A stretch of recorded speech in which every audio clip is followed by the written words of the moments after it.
ক্রশেটের এই প্যাটার্নটা দিয়ে কিন্তু ছোট টেবিল ম্যাট, থালপোশ অনেক কিছু ক্রিয়েট করা যায়। তোমাদের ভালো লাগলে অবশ্যই জানিও। আমি একটা ভিডিওতে এই প্যাটার্নটা পুরো শেয়ার করব, এই পিঙ্ক কালার দিয়ে যেটা করেছি। আর এই বর্ডারটা দেখো, একদম সিম্পল কিন্তু খুব এলিগেন্ট, ভীষণ ভালো লাগে। ক্রিয়েট করা খুব সোজা। আজকে আমি বর্ডারটা ক্রিয়েট করে দেখাবো।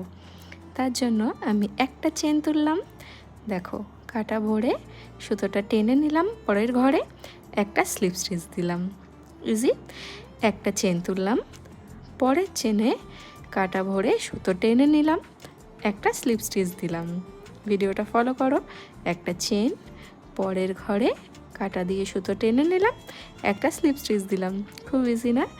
একটা চেন তুললাম, পরের ঘরে কাটা দিয়ে সুতো টেনে নিলাম, একটা স্লিপ স্টিচ দিলাম। কত সিম্পল কিন্তু কত সুন্দর একটা লুক এসেছে দেখো।